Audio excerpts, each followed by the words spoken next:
KTV Originals।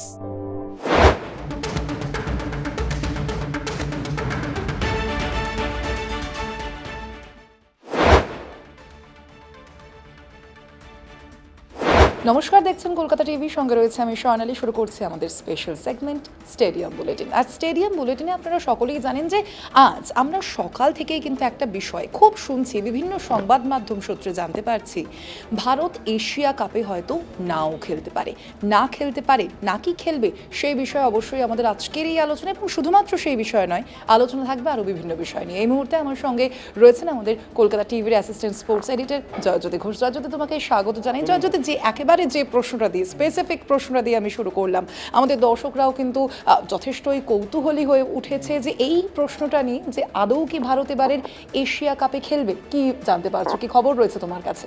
দেখো, বেশ কিছু বিষয় বলার এখানে। ভারত পাকিস্তান ম্যাচ তো আমরা সবাই পছন্দ করতাম একটা সময়, যে ভারত পাকিস্তান হলে অবশ্যই সেই ম্যাচের দিকে প্রত্যেকের নজর থাকতো এবং গোটা বিশ্ব ক্রিকেটের নজর থাকতো। এবার বিষয় হচ্ছে যে এশিয়া কাপ, এবারের এশিয়া কাপটা হওয়ার কথা কিন্তু ভারতেই, ভারত এবং শ্রীলঙ্কা দুটি দেশ হোস্টিং রাইট পেয়েছে। আর আজকে সকাল থেকে তুমি যেমনটা বললে, যে একটা খবর আমরা দেখতে পাচ্ছি যে ভারত হয়তো নাম প্রত্যাহার করেছে অলরেডি এই এশিয়া কাপ থেকে, এবং অফিশিয়াল অ্যানাউন্সমেন্টটা বাকি। তবে বলে রাখি যে কি কারণে এই কথাগুলো বলা হচ্ছে। তার কারণ হচ্ছে যে এশিয়া কাপ এই মুহূর্তে এশিয়ান ক্রিকেট কাউন্সিলের যিনি মাথা, তিনি হচ্ছেন মহসিন নাকভি। মহসিন নাকভি হচ্ছে পাকিস্তানের মন্ত্রী, তাই পাকিস্তানের মন্ত্রীর আন্ডারে ভারত খেলবে না, এবং এই জন্য নাকি ভারত নাম প্রত্যাহার করতে চলেছে এশিয়া কাপ থেকে। শুধু এই পুরুষদের এশিয়া কাপ নয়, মহিলাদের ইমার্জিং এশিয়া কাপ থেকেও নাম প্রত্যাহার করতে চলেছে।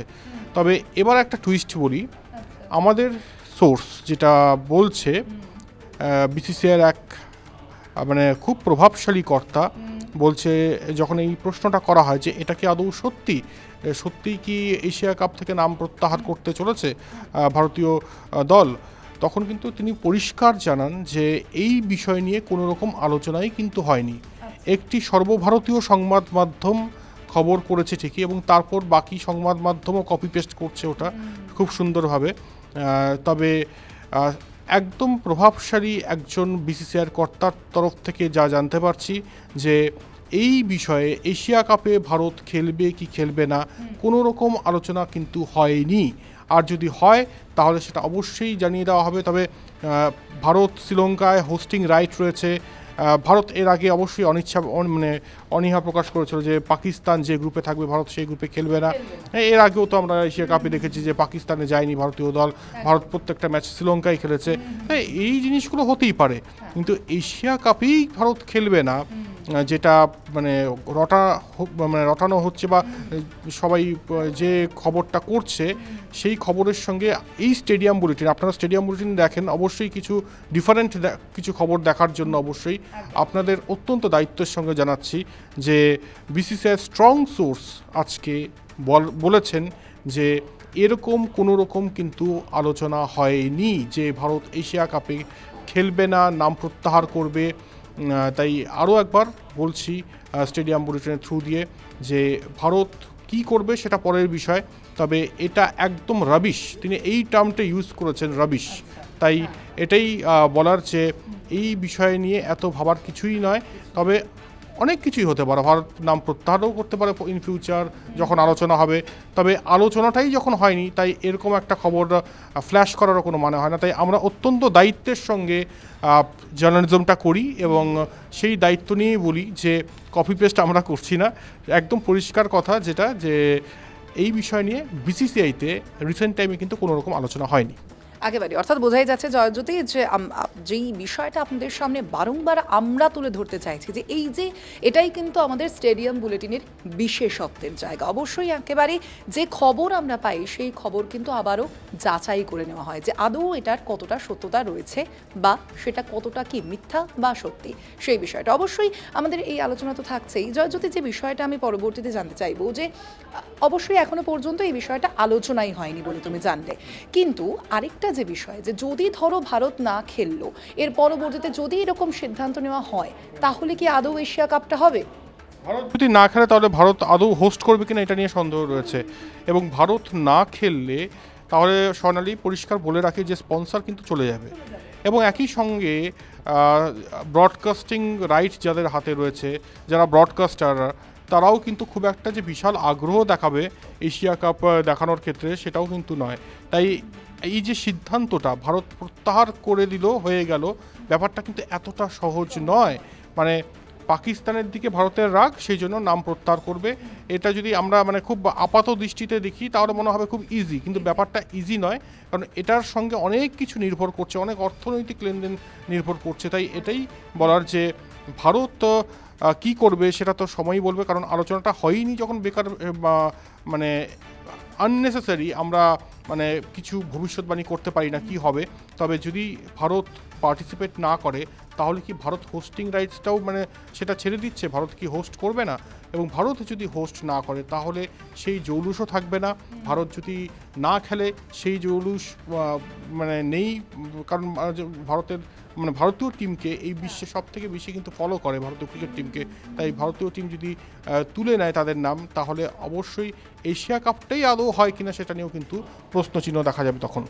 একেবারে যত অবশ্যই এশিয়া কাপ নিয়ে তো আমাদের আলোচনা হলো, কিন্তু তার পাশাপাশি আরও একটা যেটা গুরুত্বপূর্ণ বিষয় তা হলো কিন্তু আইপিএল। আমরা জানি ইতিমধ্যেই জয়জ্যোতি যে একেবারে কেকেআরের যে হতাশাজনক পারফরমেন্স, একেবারে ছিটকে গিয়েছে কেকেআর। সে কারণে যথেষ্টই যারা বাংলার ক্রিকেট প্রেমীরা রয়েছেন, যদি বলি স্পেসিফিক্যালি যে কেকেআর প্রেমীরা রয়েছেন, তারা যথেষ্টই হতাশায় রয়েছে। কিন্তু ইডেন গার্ডেন্স কি এবার আইপিএলের যে ফাইনাল সেটা কি হতে পারে, কি মনে হচ্ছে? দেখো স্বর্ণালী, দুদিন আগে আমি একটা ইভেন্টে গিয়েছিলাম এবং সেখানে সৌরভ গঙ্গোপাধ্যায়কে স্পষ্টতই জিজ্ঞেস করি যে তাহলে কি সরে যাচ্ছে ইডেন ফাইনাল এবং প্লে অফটাও কি সরে যাচ্ছে। উনি হাসতে হাসতে বলেন যে এত সহজে কি সরে যাবে, এত সহজ নয়। ইডেন গার্ডেন্স ডিজার্ভ করে ফাইনাল হোস্ট করার ক্ষেত্রে, তাই লড়াই চলবে এবং তিনি নিজে হোপফুল। এবং শুধু তাই নয়, তুমি আগের দিন বলছিলেও জয়জ্যোতি যে বিসিসিআই কিন্তু প্রচন্ড চেষ্টা করছে যাতে ইডেন গার্ডেন্স সিএবি চেষ্টা করছে, বিসিসিআই কিন্তু চেষ্টা করছে যোগাযোগ রেখে চলেছে, তবে যাতে এই ইডেন গার্ডেন্স এই ফাইনালটা হয়। একদমই তাই, সৌরভ গঙ্গোপাধ্যায় সেটা বলছে যে চেষ্টা চলছে। তবে আমাদের যুগ্ম সম্পাদক গৌতম ভট্টাচার্য স্পেশাল এক্সক্লুসিভ কি নিয়ে আসলেন, আবারও বলছি যে স্টেডিয়াম বুলেটিন আপনারা এত ভালোবাসেন এবং এত দেখেন, এত ভালোবাসা দেন, তার তো কিছু কারণ রয়েছে। আমরা ওই গতানুগতিক পথে হাঁটি না। গৌতম ভট্টাচার্যের এক্সক্লুসিভ রিপোর্ট শুনুন মুম্বাই থেকে। আচ্ছা, আপনি কি ক্রিকেট জগতের সঙ্গে জড়িয়ে একটা প্রশ্নের উত্তর দিতে পারেন আমাদের স্টেডিয়াম বুলেটিনের দর্শকদের জন্য, যে আইপিএল ফাইনালটা কোথায় হবে? আমার মনে হয় এই প্রশ্নের উত্তরটা সুস্পষ্টভাবে কেউই এখন দিতে পারবেন না। আপনি যদি সিএবি কর্তাদের জিজ্ঞেস করেন তাহলে তারা বলবেন যে আমরা জানি না, আমাদের কিছু জানানো হয়নি, আমরা ওয়েট করে আছি বোর্ডের কোনো কমিউনিকেশনের জন্য। আপনি যদি বোর্ড কর্তাদের জিজ্ঞেস করেন তারাও বলবেন তারা জানেন না, এই মুহূর্তে কিছুই স্থির হয়নি। এটা প্রায় অবিশ্বাস্যই যে আর ধরুন 2 সপ্তাহের মধ্যে আইপিএল, ভারতবর্ষের ক্রিকেটের সবচেয়ে বড় অহংকার, এই মুহূর্তে তার ফাইনাল কোথায় হবে সেটা এখনও ঠিক করা গেল না। আমরা শুনেছি আবহাওয়ার জন্য নাকি চলে যাবে ফাইনাল আহমেদাবাদে, এটাই সবচেয়ে জনপ্রিয় ব্যাখ্যা। আমি মুম্বাইতে ভারতীয় ক্রিকেট বোর্ডের অলিন্দে শুনলাম যে 2টো প্লে অফ ম্যাচ নাকি কলকাতা পাওয়ার কথা ছিল, কলকাতার একটা প্লে অফ এবং ফাইনাল। সান্ত্বনা পুরস্কার হিসেবে নাকি 2টো প্লে অফ ম্যাচ হবে, কিন্তু সেটারও কোনো নিশ্চয়তা নেই। সৌরভ গঙ্গোপাধ্যায় নিজে আসরে নেমেছেন, তিনি কথা বলছেন, স্নেহাশিস কথা বলেছেন, কিন্তু কিছুই জানা যায়নি। এটা একটা অদ্ভুত পরিস্থিতি যে আহমেদাবাদে ফাইনাল হবে মোটামুটি সবাই ধরে নিচ্ছে, এবং বোধহয় গুজরাট টাইটান্স ভালো খেলতে শুরু করার পর বোধহয় এই উৎসাহটা হয়তো আরও বেড়েছে। কিন্তু বৃষ্টির জন্য যেটা বলা হচ্ছে, আহমেদাবাদই তো 2023 সালে ফাইনাল চলেছিল 2 দিন ধরে, এবং সেকেন্ড দিনও পুরো খেলা করা যায়নি। ডাকওয়ার্থ লুইসের নিষ্পত্তি হয়, রাত্রির 1:45-র সময় ফাইনাল শেষ হয়। রবীন্দ্র জাডেজা যে লাস্ট 2টো বলে মোহিত শর্মাকে 4 এবং 6 মেরে সিএসকেকে জিতিয়ে দেন। এবার কি হবে, কোথায় ফাইনাল হবে, কারা খেলবে, তার মতোই কঠিন হয়ে গেছে বলা যে ফাইনালটা কোথায় হবে। সিএবি কর্তারা আবার বললাম যে জানেন না, তারা বরঞ্চ বেঙ্গল প্রিমিয়ার লিগের দিকে এখন মনোনিবেশ করছেন যে যেখান থেকে প্লেয়ার তুলে আনা যায়, যাতে এই টিমে অনেকে চলে যাচ্ছেন, আকাশদীপ, মুকেশ কুমার, অভিমন্যু, ঈশ্বরন, তাদের অবভিয়াসলি পাওয়া যাবে না এখানে। অবশ্যই আমাদের আলোচনা তো চলতেই থাকবে, তবে এখন সময় একটা ছোট্ট বিরতির। ফিরছে বিরতির পর, সঙ্গে থাকুন। ফিরে এলাম বিরতির পর আবারও স্টেডিয়াম বুলেটিন নিয়ে। যদি যে বিষয়টা আমরা আলোচনা করছিলাম অবশ্যই আইপিএল, কিন্তু তার পাশাপাশি আরও একটা যে গুরুত্বপূর্ণ বিষয় সেটা হচ্ছে শ্রেয়াস আইয়ার। আমরা জানি তিনি কিন্তু এখন পাঞ্জাব কিংসের ক্যাপ্টেন এবং এর আগে কেকেআরের ক্যাপ্টেনও ছিলেন তিনি কিন্তু একটা বিশেষ নজির করেছেন। ঠিক কি সেই নজির, কি তার কীর্তি জানবো। শ্রেয়াস আইয়ার দুর্ধর্ষ ক্রিকেটার এবং ক্যাপ্টেন হিসেবেও যথেষ্ট ভালো। কেন শ্রেয়াস আইয়ারকে ছেড়ে দিল কলকাতা নাইট রাইডার্স, আমি এখনও সেটার কোনো কারণ দেখতে পাচ্ছি না। তো এবার নিশ্চয়ই আফসোস করছে, কারণ কেকেআর যখন ছিটকে গিয়েছে তারপরে শ্রেয়াস আইয়ার এবং শ্রেয়াস আইয়ারের টিমের এই পারফরমেন্স 11 বছর পর পাঞ্জাব প্লে অফে কোয়ালিফাই করেছে, তাই অবশ্যই শাহরুখ খান মান্নাতে বসে নিশ্চয়ই আফসোস করছেন যে আমাদের যে কোর যে সেটা লিডারশিপ গ্রুপটা ছিল, গৌতম গম্ভীর, শ্রেয়াস আইয়ার, তাদের মধ্যে একজনকে অ্যাটলিস্ট আটকে রাখা উচিত ছিল। আমি শ্রেয়াস আইয়ার কীর্তি বলে রাখি যে তিনি দিল্লির হয়ে ক্যাপ্টেন্সি করেছেন, এর আগে দিল্লি ক্যাপিটালসের হয়ে 2019-20 দিল্লিকে প্লে অফে তুলেছেন। দিল্লি একবার ফাইনালও খেলেছে তার ক্যাপ্টেন্সিতে। তারপর কলকাতা নাইট রাইডার্স এই টিমটাকে চ্যাম্পিয়ন করেছেন গতবার চেন্নাইতে, সেই ম্যাচ কভার করি আমি। 2024 আইপিএল সানরাইজার্স হায়দ্রাবাদকে হারিয়ে কলকাতা নাইট রাইডার্স চ্যাম্পিয়ন হয় এই শ্রেয়াস আইয়ারের ক্যাপ্টেন্সিতেই। আর 2025 আইপিএলে পাঞ্জাবকে প্লে অফে তোলে ক্যাপ্টেন শ্রেয়াস আইয়ার। অর্থাৎ কি হচ্ছে, 3টি ডিফারেন্ট টিম, কলকাতা, পাঞ্জাব এবং দিল্লি, 3টি ডিফারেন্ট টিমকে প্লে অফে নিয়ে যাওয়ার বিরল কীর্তি ক্যাপ্টেন শ্রেয়াস আইয়ারের। এবং তার যদি ট্র্যাক রেকর্ড দেখি, তিনি ব্যাট হাতেও কিন্তু যথেষ্ট ভালো পারফরমেন্স দিচ্ছেন। 12 ম্যাচে 436 রান, 4টি অর্ধশত রান এবং একটা ঝকঝকে 97 রয়েছে তার মধ্যে। তাই শ্রেয়াস আইয়ার নামটা যখনই আসে আমার তো সেই কলকাতার জার্সিতেই শ্রেয়াস আইয়ারের মুখটা মনে পড়ে। কিন্তু আফসোস আমাদের ক্ষেত্রেও আমি একই কথা বলবো যারা কলকাতার রিপোর্টার, যে শ্রেয়াস আইয়ার কেন পাঞ্জাবে থাকলে হয়তো এই টিমটাও প্লে অফে কোয়ালিফাই করলেও করতে পারতো। কলকাতা নাইট রাইডার্সের কথা বলছি, তবে আর বেশি কথা বলবো না। কেকেআরের কথা বললে আবার দর্শকরা বলছে এখনও কেকেআর নিয়ে বলছেন। তো এটাই বলার যে এই কীর্তি শ্রেয়াস আইয়ারের, ক্যাপ্টেন শ্রেয়াস আইয়ারের তত্ত্বাবধানে 3টি দল, দিল্লি এবং একই সঙ্গে কলকাতা, পাঞ্জাব, 3টি দলকেই কিন্তু তিনি প্লে অফে তুলেছেন। বোঝাই যাচ্ছে জয়জ্যোতি যে শ্রেয়াস আইয়ার কিন্তু নিজেই একজন দৃষ্টান্ত। তিনি একেবারে যে বিভিন্ন নজির গড়ছেন সেটা কিন্তু বলাই যায়। কিন্তু কেকেআরকে একেবারেই ছেড়ে দিলে কিন্তু হচ্ছে না, কারণ কেকেআর ক্রিকেটার মঈন আলী তিনি কিন্তু ইতিমধ্যেই একটি তার অভিজ্ঞতার কথা শেয়ার করেছেন। কি সেই অভিজ্ঞতা? তুমি জানো, আমরা সবাই জানি যে কিছুদিন আগে ভারত পাকিস্তান যুদ্ধের আবহ চলছিল এবং সিঁদুর অপারেশন আমরা দেখেছি। এবং সেই সময় যেদিন এই সিঁদুর অপারেশন হয়, মঈন আলীর মা বাবা পাক অধিকৃত কাশ্মীর সেখানে ছিলেন এবং যেখানে মিসাইল হানা হয় তার থেকে 1 ঘন্টার ডিস্টেন্সে ছিলেন। তো সেটাই মঈন আলী বলছিলেন যে একটা ভয়ঙ্কর অভিজ্ঞতা। এবং সেই সময় তিনি ভারতে ছিলেন। মঈন আলী অ্যাকচুয়ালি পাকিস্তানের জন্ম, তিনি ইংল্যান্ডের হয়ে খেলেন এবং তিনি ভীত সন্ত্রস্ত হয়ে পড়েছিলেন এবং ডিসাইড করে নিয়েছিলেন যে তিনি ইংল্যান্ডে ফিরে যাবেন। এবং সেই রাতটা যেদিন মিসাইল হানা হয় সেদিন মঈন আলীর মা বাবা পাক অধিকৃত কাশ্মীরে ছিলেন এবং 1 ঘন্টার সেই ডিস্টেন্স, মিসাইল হানা যেখানে হয় তার থেকে 1 ঘন্টার ডিস্টেন্সে ছিলেন। তারপরের দিন তারাও ইংল্যান্ডে ফিরে যান। এই ভয়ঙ্কর অভিজ্ঞতার কথা বলেন এবং তারপর আমরা দেখেছি সেই সময়টা মনে করো জয়জ্যোতি যে সেই সময়টা কিন্তু যে কোনো কিছু হতে পারতো এবং অবশ্যই সেটা একটা ভয়ঙ্কর একটা অভিজ্ঞতা। ঠিক। এবং মঈন আলী তারপর ইংল্যান্ডে চলে যায় এবং একই সঙ্গে ভাইরাল ইনফেক্টেড হয় এবং তিনি আর ফিরে আসেননি। তাই কলকাতা নাইট রাইডার্স তাকে অবশ্যই মিস করছে। তবে ভাগ্য ভালো যে সব কিছু ঠিকঠাক আছে, মঈন আলী এবং মঈন আলীর পরিবার, মা বাবা সেফ রয়েছে, এটাই বড় ব্যাপার। একেবারেই তাই।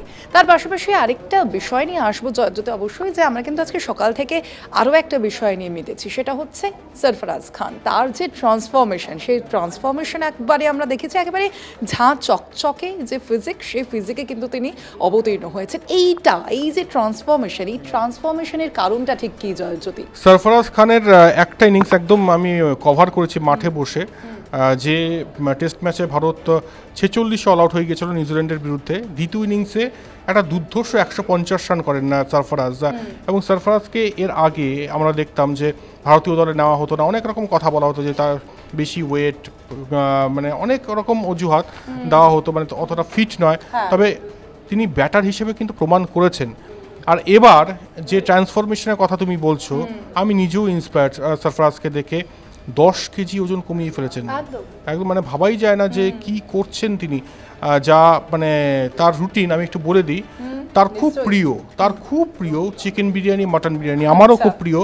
তিনি একদম মানে ত্যাগ করেছেন চিকেন বিরিয়ানি, মাটন বিরিয়ানি, এবং তিনি যেগুলো মানে বন্ধ রেখেছেন ভাত, রুটি, চিনি কিচ্ছু খান না। অর্থাৎ বোঝাই যাচ্ছে একেবারে কিন্তু কঠোর ডায়েট। যেগুলো খাচ্ছেন গাজর, শশা, স্যালাড, আর ওই মানে সবুজ সবজি যেগুলো আর কি, সেগুলো খাচ্ছেন। এবং আরও ফিট হয়ে গিয়েছেন। সামনে ইংল্যান্ড সিরিজ রয়েছে, জানেন যে অপরচুনিটি আসবে এবং সেখানে সেই অপরচুনিটিটা এনক্যাশ করতে হবে সরফরাজকে। কারণ এবার আমরা জানি যে রোহিত শর্মা, বিরাট কোহলি কেউ নেই ভারতীয় টেস্ট স্কোয়াডে, তাই একটা মানে পিভোটাল রোল প্লে করতে হবে এই তরুণ ক্রিকেটারদের। সরফরাজের নামটা আসবে, এবং যে অজুহাতে এর আগে ভারতীয় দলে নেওয়া হতো না, তিনি ফিট নন, এবার কিন্তু একদম মানে সেই অজুহাত যেন আর দেখানো না হয়, আর দেখানো হবে না, সেটা কিন্তু সেই জায়গাটাই তিনি সরিয়ে দিলেন। এটা সরফরাজের একদম মানে অন্য অবতার যেন মনে হচ্ছে। তিনি ফিট হয়েছেন। তার লুকটা দেখেছো জয়জ্যোতি, তার লুকটাও কিন্তু একেবারে ঝাঁ চকচকে। একেবারে সোনালি বলছে যে তার লুকটাও ঝাঁ চকচকে, ব্যাটটাও মানে ঝকঝকে করবে ইংল্যান্ডে যখন মানে সুইমিং উইকেটে যখন সুইং বোলিং হবে। আশা করব যে তার ব্যাটটাও ঝকঝকে করবে। তবে এটা দুর্ধর্ষ লুক সরফরাজের, এবং কতটা ত্যাগ করলে এই জায়গায় আসতে পারে। মানে তোমার পছন্দ বিরিয়ানি, তোমার হয়তো ফেভারিট ডিশ বিরিয়ানি, তুমি বিরিয়ানি, তোমাকে বিরিয়ানি হয়তো সামনে দিচ্ছে, তোমাকে কিন্তু আমি খাবো, তুমি কিন্তু সে খাচ্ছে না। তাই এটাই বলা যে এগুলো অনেক ত্যাগ স্বীকার করতে হয়, এবং তারপরেই বোধহয়, এবং যেহেতু ফিটনেসটা খুব গুরুত্বপূর্ণ, আর এই জন্যই এই নতুন অবতার। আশা করব লুকস তো চেঞ্জ হয়ে গিয়েছে, তবে রানটা যেভাবে আসছিল সেভাবেই যেন আসে সরফরাজের ব্যাটে।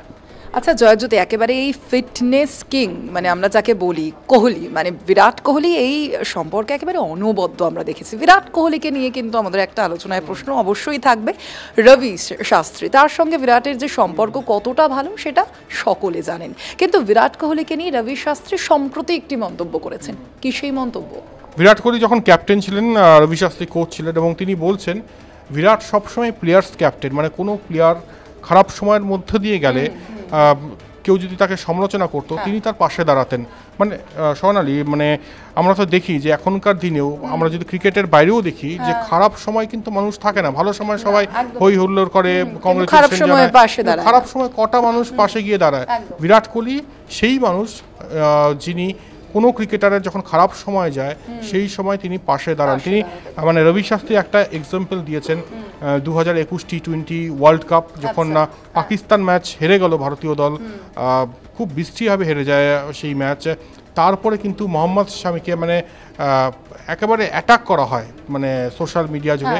সেই সময় ক্যাপ্টেন পাশে ছিলেন, সেই ক্যাপ্টেন বিরাট কোহলি। তাই এটাই বলার যে তিনি প্লেয়ার্স ক্যাপ্টেন ছিলেন, রবি শাস্ত্রী সেটাই বলছেন। এবং মোহাম্মদ শামিও হয়তো তার এই অবদান, মানে খারাপ সময়ে যে ক্যাপ্টেনকে পাশে পায় কোনো ক্রিকেটার, সেই ক্যাপ্টেনকে কিন্তু কেউ ভোলে না। মুরলীধরনের একবার সাক্ষাৎকার নিয়েছিলাম, তিনি বলছিলেন যে অর্জুন রানাতুঙ্গা যদি আমার পাশে না থাকতেন, তিনি যদি আমার টিমের ক্যাপ্টেন না থাকতেন, তাহলে হয়তো আমার ক্রিকেট খেলাটাই হতো না। কারণ যখন চাকিংয়ের অভিযোগ এসেছিল, ইমারসন একের পর এক বল মানে নো বল ডাকছিলেন, সেই সময় একদম মানে চার্জ করেন বলা যেতে পারে সেই আম্পায়ারকে অর্জুন রানাতুঙ্গা। তাই এখনও তিনি বলেন যে আমি রানাতুঙ্গার কাছে ঋণী।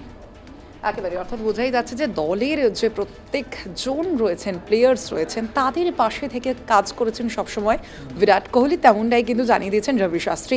জয়জ্যোতি, আমরা আলোচনার একেবারেই শেষ পর্যায়ে চলে এসেছি। আজকের আমাদের কি কুইজ রয়েছে? আজকের কুইজ তো বলবোই, তবে কালকের অ্যান্সারটা বলে দিই।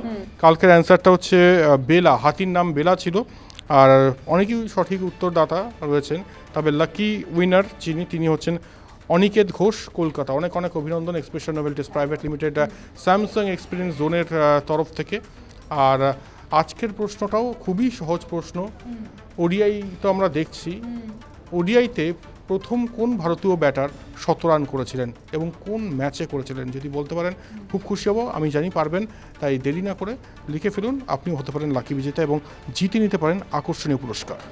একেবারেই জয়জ্যোতি, অবশ্যই আমাদের আজকের স্টেডিয়াম বুলেটিনে এই আলোচনায় উপস্থিত থাকার জন্য তোমায় ধন্যবাদ জয়জ্যোতি। আজকের আমাদের স্টেডিয়াম বুলেটিন এ পর্যন্তই। দেখতে থাকুন কলকাতা টিভি, রাত দিন 7 দিন।